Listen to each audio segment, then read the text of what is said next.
Hello students, welcome to my channel. I hope आप सबकी पढ़ाई बहुत अच्छे से चल रही है, खूब दबा के मेहनत कर रहे हैं आप लोग।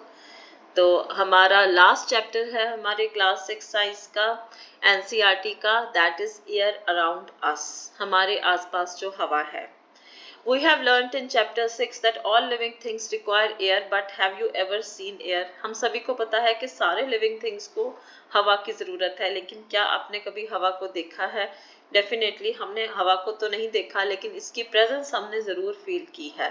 कैसे फील करते हैं? जब पेड़ों के पत्ते हिलते हैं या जो हम लोग कपड़े हमने टांगे होते हैं वो हिलते हैं, ठीक है, तो हम कहते हैं कि हवा चल रही है। So we can always feel air. ठीक है जी, आपने कोई बुक खोली, उसके जो पेजेस हैं, आप फैन चला दिया तो पेजेस उड़ने शुरू हो गए, तो आप बोलते हो कि जो हवा चल रही है, ठीक है।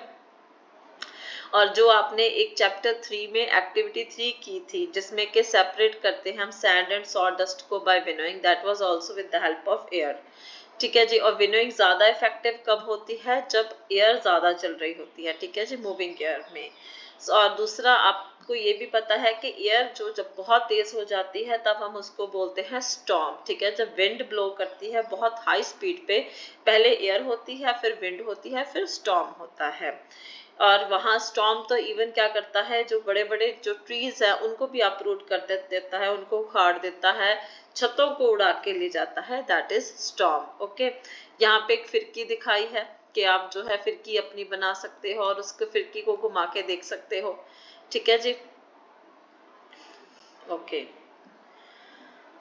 सो इसमें एक एक्टिविटी दी है कि आप एक खाली बोतल लो, ठीक है, और आपके हिसाब से वो खाली है, उसके अंदर कुछ नहीं है, ठीक है। तो क्या वो सच में खाली है? अब उसको उल्टा पलटा के देखो, कुछ गिरा? नहीं कुछ गिरा, ठीक है। तो हमारे हिसाब से तो बॉटल खाली है। लेकिन जब हम उसको पानी के टब में जैसे बिल्कुल उल्टा करके डाल देंगे, ओके, तो उसमें क्या होता है, फिर उसमें बबल्स बनते हैं, है ना, बबल्स बनते हैं, जैसे ये आपको एक्सपेरिमेंट में दिखाया जा रहा है। तो ये बबल्स क्यों बन रहे हैं? क्योंकि पानी अंदर जा रहा है। तो जब पानी अंदर जा रहा है तो वो जो उसके अंदर बॉटल के अंदर जो हवा है, ठीक है, उसकी जगह ले रहा है पानी। और उसी वजह से क्या है, ये देखो, ये पानी जो है ना, या इस वाली जो हमारी फोटो है, पिक्चर है, इसमें क्या है, ये जो बबल्स हैं, बबल क्या हो रहे हैं, अंदर पानी जा रहा है, बॉटल में पानी जो है वो हवा की जगह ले रहा है और हवा बाहर आ रही है, और वही हवा जो बॉटल में थी, जो हमें लग रहा था कुछ भी नहीं है, दैट इज एयर, ठीक है जी। तो इसका मतलब हमें जब लगता है कि उसके अंदर कुछ नहीं है तो एयर होती है, जिसको हम लोग देख नहीं सकते। Fine, okay. तो यहाँ से हमें पता चलता है कि जो एयर है, हमारी जो स्पेस है उसको ऑक्युपाई करती है, हमारे आसपास हर तरफ एयर है। तो एयर की प्रॉपर्टी क्या है? इसका कोई कलर नहीं है, नो कलर, ठीक है जी। और ना ही कोई इसको देख सकता है, इसके थ्रू देख सकते हैं हम। तो ये क्या है? ट्रांसपेरेंट। हम इसको नहीं देख सकते, लेकिन इसके थ्रू देख सकते हैं, इसलिए एयर जो है वो ट्रांसपेरेंट है। तो हमारी जो अर्थ है उसके आसपास एक थिन लेयर ऑफ एयर है, ठीक है। और ये जो लेयर है ये काफी सारे किलोमीटर्स तक है, और जिसको हम बोलते हैं एटमॉस्फेयर। ओके, जहां तक हवा है, अर्थ के आसपास जहां तक हवा है उसको हम बोलेंगे एटमॉस्फेयर। जैसे जैसे हम ऊपर जाते हैं वैसे वैसे जो एयर है, ये याद रखना है, जैसे जैसे हम लोग हायर एल्टीट्यूड पे जाते हैं, एयर जो है रेयरर होती जाती है, यानी कि उसकी जो एयर की जो परत है वो पतली होती जाती है। ओके जी। तो तभी माउंटेनियर्स जो हैं उनको अपने साथ ऑक्सीजन सिलेंडर लेके जाने पड़ते हैं, क्योंकि ऊपर माउंटेन्स के ऊपर हवा जो होती है वो बहुत हल्की होती है, इतनी उनको इतनी ऑक्सीजन या हवा पे वहां पे नहीं होती, तो उनको सफिशिएंट ऑक्सीजन भी नहीं मिल पाती। अगर हम बात करें कि हवा किस चीज की बनी है, हवा किस चीज की बनी है, 18th सेंचुरी तक लोगों का ये मानना था कि जो हवा है उसका वो सिर्फ एक सब्सटेंस की बनी है, ठीक है। लेकिन उसके बाद एक्सपेरिमेंट्स हुए जिन्होंने ये प्रूव किया कि ऐसा नहीं है, बल्कि एयर क्या है, एयर एक मिक्सचर है बहुत सारे गैसेस का। अब किस तरह का मिक्सचर है ये, तो हम लोग ये देखेंगे, एयर के कंपोनेंट्स देखेंगे। सबसे पहले हमारे पास है वाटर वेपर। तो हमें पता है कि एयर में वाटर वेपर होते हैं, ठीक है। तो क्योंकि जब भी किसी ठंडे इसमें मैं आपको छोटा सा एग्जांपल देती हूँ कि आपके पास एक ठंडे पानी का गिलास है, आप उस गिलास को कहीं भी रख दो, थोड़ी देर बाद आप क्या देखोगे, उसके आसपास जो है वो पानी उसके आसपास कुछ ऐसा होता है जो पानी पानी सा होता है बाहर, ग्लास के बाहर की तरफ। अब वो अंदर वाला पानी तो बाहर नहीं आया, तो हुआ क्या है, क्योंकि वाटर ऐसे करके ना, जब आप ऐसे ग्लास जो है रखते हो उसमें इसमें पानी ये हमारे पास है, ये पेन इतना प्रॉपरली काम नहीं करता, ठीक है। तो यहाँ पे जो एयर है, जो बाहर एयर है, ठीक है, तो ग्लास के साथ जब लगती है कि पानी अंदर ठंडा है, तो यहाँ से क्या है, यहाँ पे इस साइड पे वाटर जो है वो आपको पता लगता है ना कि ऐसा होता है कि गीला हो गया सारा ग्लास, तो यहाँ पे जो वाटर ड्रॉपलेट्स हैं वहाँ कंडेंस हो जाते हैं। इसका मतलब ये है कि हमारे आसपास एयर है जो कि हमें नहीं दिख रही, ठंडे होके वो कंडेंस हो जाते हैं। अब यहाँ पे एक एक्टिविटी है, ठीक है, 2 स्मॉल कैंडल्स लो, उसको सेम लेंथ पे आपने प्लेस करना है, ठीक है। एक को आपने ऐसे चलते रहने देना है, एक के ऊपर आपने ग्लास टम्बलर जो है उल्टा के रख देना। ये जिसके ऊपर ग्लास टम्बलर रखोगे वो कुछ टाइम बाद बंद हो जाएगी, क्यों, क्योंकि जब ग्लास टम्बलर के कारण इसको जो है ऑक्सीजन मिलना बंद हो जाएगी, एयर मिलना बंद हो जाएगी, और उसकी वजह से ये जो है, क्योंकि इसको भी एयर की जरूरत है, बल्कि ऑक्सीजन की जरूरत है बर्न करने के लिए। आपको पता है कि कोई भी चीज बर्न करती है in the presence of oxygen, ये याद रखना। अगर ऑक्सीजन होगी तो ही कोई चीज जो है वो बर्न कर सकती है, ठीक है। तो अगर ग्लास टम्बलर रख दिया, इसको ऑक्सीजन मिलना बंद हो गया, ठीक है, इसका एयर से कट गया नाता, तो ये बंद हो जाएगी, ये जलती रहेगी। ओके जी। उसके बाद नेक्स्ट है हमारे पास नाइट्रोजन। अब हमने ये देखा है कि जो हमने ग्लास बॉटल, ठीक है, जो हमने ग्लास बॉटल का एक्सपेरिमेंट किया था उसमें देखा था कि इवन आफ्टर यहाँ पे जब कैंडल जो है वो एक minute,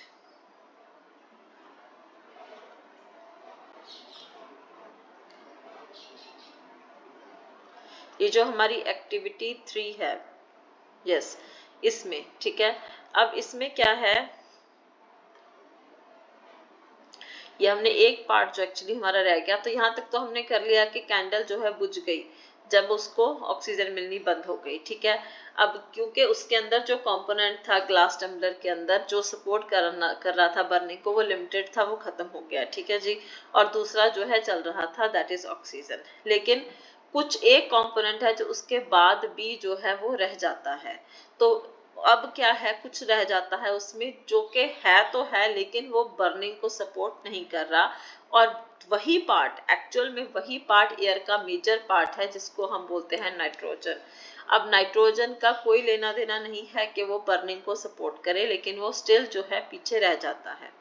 then we come to carbon dioxide. ये सारे जो एक्सपेरिमेंट्स हैं, जो चीजें हैं, ये आप अगली क्लासेस में डिटेल में पढ़ोगे, ताकि अगर आपको अभी लग रहा है कि कोई आपको कंफ्यूजन है या कहीं पे आपको अच्छे से नहीं समझ आ रहा, आगे क्लासेस में इसको पूरा डिटेल में पढ़ेंगे हम लोग।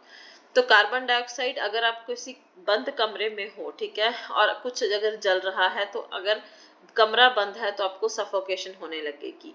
क्यों, क्योंकि जो कार्बन डाइऑक्साइड है, जब कुछ जल रहा है तो कार्बन डाइऑक्साइड निकल रही है, वो वहां पे एक्यूमुलेट हो रही है, ठीक है जी। उसकी वजह से ऑक्सीजन कम होती जा रही है, कार्बन डाइऑक्साइड बढ़ती जा रही है, तो आपको सफोकेशन होगी। कार्बन डाइऑक्साइड एयर का बहुत स्मॉल कंपोनेंट है, लेकिन जहाँ पे जैसे हम लोग सुन रहे हैं कि इवन स्मॉल होने के बावजूद भी इसका एक बहुत इंपॉर्टेंट रोल है हमारे एनवायरनमेंट में। आगे आप पढ़ोगे ग्लोबल वार्मिंग में कार्बन डाइऑक्साइड एक मेजर रोल प्ले करती है, ठीक है। अब प्लांट्स और एनिमल्स दोनों ऑक्सीजन कंज्यूम करते हैं रेस्पिरेशन के लिए और प्रोड्यूस करते हैं कार्बन डाइऑक्साइड, ठीक है। अब आप कहोगे कि प्लांट्स तो ऑक्सीजन देते हैं, प्लांट्स जो है वो दिन में कार्बन डाइऑक्साइड लेके ऑक्सीजन देते हैं, लेकिन रात में ये लोग भी ऑक्सीजन लेके कार्बन डाइऑक्साइड देते हैं। एनिमल्स तो दिन रात जो है कार्बन डाइऑक्साइड ही देते हैं। प्लांट एंड एनिमल मैटर जो है, जो प्लांट और एनिमल मैटर है, वो भी कंज्यूम करता है ऑक्सीजन ऑन बर्निंग। अगर जलते भी हैं तो भी इनको ऑक्सीजन चाहिए, और जब चाहिए ऑक्सीजन और प्रोड्यूस क्या करेंगे, कार्बन डाइऑक्साइड, उसके साथ फ्री थोड़ी few other gases. It is not advisable to burn dry leaves and discarded remains of the crop which pollute environment, जिसको हम लोग पंजाबी में तो पराली बोलते हैं। वही चीज है कि जो भी आपको अगर सूखे पत्ते मिलते हैं उनको आप ना जलाओ, क्योंकि वहां एक्सेस ऑफ कार्बन डाइऑक्साइड बनेगा और जो कि एनवायरनमेंट को पोल्यूट करेगा। Then we come to dust and smoke. जब फ्यूल बर्न होता है तो कुछ स्मोक भी होती है, स्मोक के अंदर कुछ गैसेस होती हैं, कुछ फाइन डस्ट पार्टिकल्स होते हैं जो कि बहुत हार्मफुल होते हैं। इसीलिए हम देखते हैं कि फैक्ट्रीज में लंबी चिमनी लगाई जाती हैं ताकि जो हार्मफुल स्मोक वो नीचे नीचे ना रहे, ऊपर ऊपर जाए, ठीक है। लेकिन वहां पे वो किसको खराब करती है, जो बेचारे बर्ड्स उड़ते हैं ऊपर, ठीक है जी। और डस्ट पार्टिकल्स एयर में हमेशा ही होते हैं। जैसे कोई ऐसा कमरा देख लो जहाँ पे सनी रूम हो, जहाँ पे सूरज की रोशनी आती है, और सारे डोर्स एंड विंडोज को क्लोज कर दो, कर्टन्स भी क्लोज कर दो, ऐसे एक छोटी सी जगह रहने दो जिसके अंदर से लाइट आए, ठीक है। तो यहाँ से आपको जो पार्टिकल यहाँ पे आप देखना, ऐसे ऐसे करके उड़ते उड़ते पार्टिकल्स आपको दिखेंगे, वो क्या है, वो है डस्ट, जो कि हमेशा रहती है। जो बीम ऑफ लाइट है उसमें जो है डस्ट पार्टिकल्स हमेशा नाचते रहते हैं, आपको दिखते हैं, ठीक है जी। ओके जब भी हम लोग एयर लेते हैं तो हम लोग अपनी नॉस्ट्रल्स के थ्रू ब्रीथ करते हैं। उसमें क्या है, हमारे नाक के अंदर फाइन एयर और म्यूकस होता है हमारे नोज में, ठीक है। तो उसके हेल्प से वो डस्ट पार्टिकल्स हमारे अंदर नहीं जा पाते, हमारे रेस्पिरेटरी सिस्टम के अंदर नहीं जा पाते, ठीक है। और कई बार क्या होता है, हम लोग को मुंह से सांस लेते हैं, तभी हमें बड़े कहते हैं कि आपको हमेशा नाक से सांस लेनी चाहिए, मुंह से नहीं, क्योंकि वहां से हार्मफुल डस्ट पार्टिकल्स आपकी बॉडी में एंटर कर सकते हैं, ठीक है। तो हम यहाँ से कह सकते हैं कि एयर जो है उसमें कुछ गैसेस हैं, वाटर वेपर, कुछ गैसेस, वाटर वेपर और डस्ट पार्टिकल्स। गैसेस में हमने बेसिकली ऑक्सीजन पढ़ा, कार्बन डाइऑक्साइड पढ़ा और नाइट्रोजन पढ़ा, ठीक है। ये तीनों चीजें आ गई और कुछ और भी हैं, ठीक है। और थोड़ी बहुत कुछ और भी गैसेस होंगी, तो यहाँ पे बना के दिखाया हुआ है, देखो मैक्सिमम पार्ट में है नाइट्रोजन, ठीक है। उससे काफी कम है ऑक्सीजन, ऑक्सीजन से बिल्कुल कम है कार्बन डाइऑक्साइड। ओके और एक चीज इसमें और भी है कि there may be some variations in the composition of air from place to place. हर जगह में, कई जगह पे ऑक्सीजन कम होगी, कई जगह पे ज्यादा होगी। जैसे लोअर ऑल्टीट्यूड पे ऑक्सीजन ज्यादा है, हायर एल्टीट्यूड जैसे पहाड़ों पे ऑक्सीजन जो है वो कम है। और बेसिकली बनी क्या है यार, नाइट्रोजन एंड ऑक्सीजन जो है मेन पार्ट बनाते हैं, यही 99% जो है पार्ट बनाते हैं। रिमेनिंग 1% में कार्बन डाइऑक्साइड आती है और दूसरे गैसेस एंड वाटर वेपर आते हैं। How does oxygen become available to animals and plants living in water and soil? अब एयर से तो लोग, हाँ, जो ह्यूमन बींग्स हैं, एनिमल्स हैं, प्लांट्स हैं, वो इजीली ले रहे हैं ऑक्सीजन, लेकिन वहीं पे वाटर और सॉइल, वहाँ उसमें जो एनिमल्स रहते हैं, उसमें कोई भी एनिमल या जो प्लांट रहते हैं, वो कैसे ऑक्सीजन लेते हैं। अब इसमें हम लोग एक एक्टिविटी कर रहे हैं जिसके अंदर के कुछ पानी लिया है हमने ग्लास में या फिर मेटल कंटेनर में, और उसको धीरे धीरे जो है हीट करना है। उसमें क्या है, बॉयल आना शुरू हो जाएगा। अब उसकी इनर सरफेस को हम देखिए, दिस वन, यहाँ पे, तो इसमें ये जो क्या है, टाइनी बबल्स आ गए हैं। ये बबल्स कहाँ से आते हैं, जो एयर वाटर में डिसॉल्व हुई होती है वहीं से। जब आप हीट करते हो वाटर को, तो एयर जो है सबसे पहले वो एस्केप करती है। अब जब हीट करते रहते हो, फिर वाटर वेपर की बारी आती है जब बॉयल होते हैं। और यही जो डिसॉल्व्ड एयर है, इसमें जो ऑक्सीजन रहती है, वो जो एनिमल्स और प्लांट्स जो सॉइल में या पानी में रहते हैं, वो इनको, इस ऑक्सीजन को यूज करते हैं। The organisms that live in soil also need oxygen to respire, isn't it? How do they get? अब हमें पानी का तो पता चल गया, सॉइल वाले कैसे लेते हैं। Take a lump of dry soil in a beaker और अ ग्लास। एक ग्लास या बीकर में ड्राई सॉइल ले लीजिए, उसमें पानी डालिए और उसमें से भी बबल्स आएंगे। ये इंडिकेट करता है कि जो सॉइल है उसमें भी एयर है। When the water is poured on the lump of soil, it displaces air, ठीक है, वही जो हमने पहले देखा था।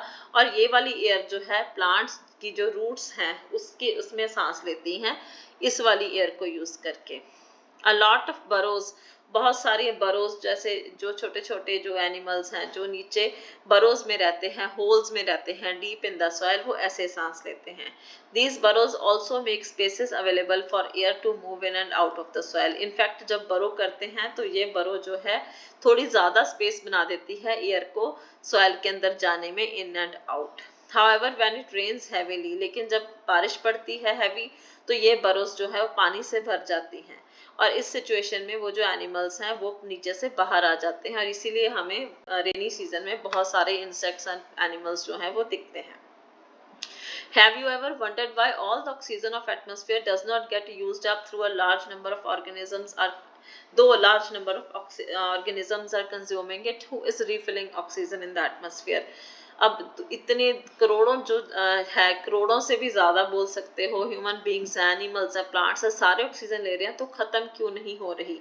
कौन रिफिल कर रहा है ऑक्सीजन को? ठीक है, how is the oxygen in the atmosphere replaced? इस प्रोसेस में क्या है?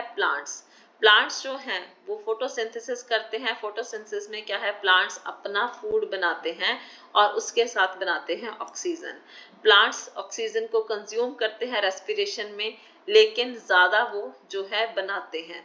रात को जो ऑक्सीजन लेते हैं प्लांट्स, दिन में देते हैं। And this is the major difference between plants and other animals and human beings. इसीलिए हम कहते हैं कि प्लांट्स जो है वो ऑक्सीजन प्रोड्यूस करते हैं।